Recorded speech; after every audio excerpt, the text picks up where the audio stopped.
very proud to present the 2009 Hillman Award for the book, The Big Squeeze, to my colleague and my friend, Stephen Greenhouse.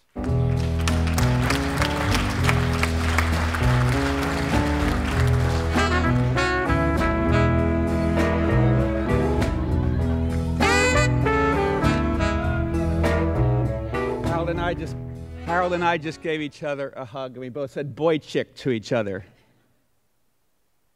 Unanticipated. Thank you for that wonderful introduction. I'm truly honored that all of you have come. I was so humbled to be among the recipients who we learned about in the video a few minutes ago. And I'm very honored to be sharing the book prize with Jane for her extraordinary, extraordinary book, which does what great books and great journalism should do, call people to account. I'm honored and humbled to receive a prize inspired by Sidney Hillman. He was a leader with extraordinary vision who was forever searching for new ways to lift the nation's workers. He created a union-owned bank. He created cooperative housing. He even showed struggling businessmen how to be more efficient so they could pay their workers more. Our nation would be far better off if there were more labor leaders and political leaders who had the vision of Sidney Hillman. I feel especially touched to receive this prize because my book, in many ways, focuses on the very matters that Sidney Hillman devoted his life to. I want to thank the Hillman Foundation and the jury made up of extraordinary journalists themselves for honoring my book, The Big Squeeze. I must acknowledge two possible conflicts of interest that the Hillman jury did not know about. First, both my grandfathers worked in the garment district and both belonged to Hillman's union, the Amalgamated Clothing Workers. Second, when I told my father, who's here and he turned 87 yesterday,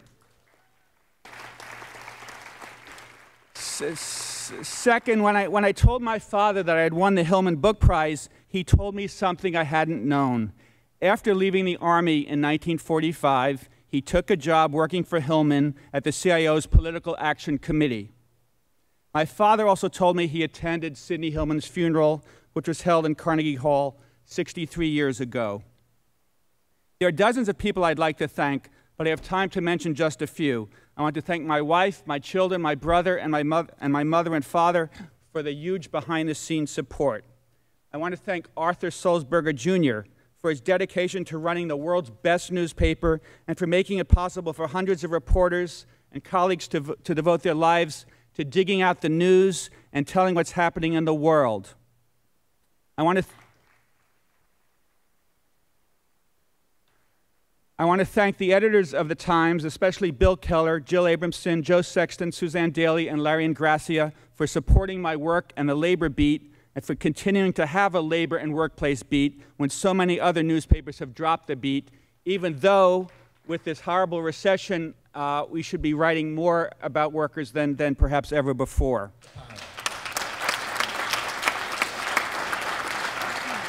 And I just want to add, and you know, tying in with what Jane said and others said, I think it's so important to preserve journalism and newspapers because they are a fundamental part of democracy. And I worry, and I don't say this lightly, I worry about the future of democracy if the nation's great newspapers continue to decline. And unfortunately, they have declined. You know, once great newspapers have declined in Chicago, Miami, Philadelphia, and many other cities. And I think we as a nation have to figure out how to solve this crisis.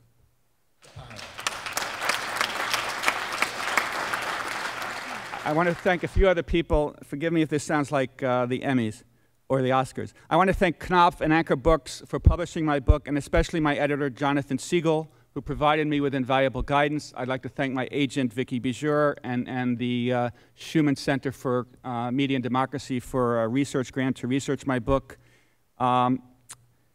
Lastly, I'd like to thank the dozens of courageous workers who told me their stories so that I could in turn tell their stories to the world, all in the hope of shining a light on the problems, struggles, and abuses faced by millions of workers.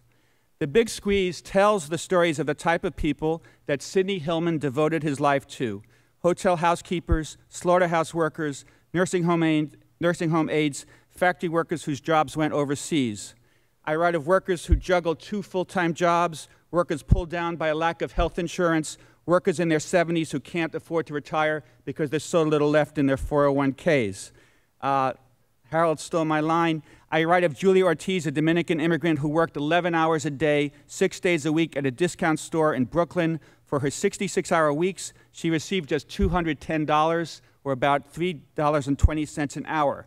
I write about Walmart cashiers in Kansas City who told me that management was so stingy about giving them bathroom breaks that they sometimes soiled themselves. I write of Jean Capobianco, a FedEx ground driver outside Boston who contracted ovarian cancer. When she requested a leave of absence to have chemotherapy, FedEx fired her. I write about Kathy Samir, who worked at a plastics factory in upstate New York, where 4 of the 190 workers had fingers chopped off over a 13-month period. Kathy courageously filed an OSHA complaint and led a unionization drive, and because she stood up, management fired her. These are people whose cause Sidney Hillman would have most definitely embraced. Unfortunately, many of the workplace abuses that he fought against 70, 80, and 90 years ago are still with us today. My earnest hope is that my book, The Big Squeeze, will advance Hillman's vision by drawing attention to the daily struggles and all too infrequent injustices that far too many American workers face. Thank you very much again.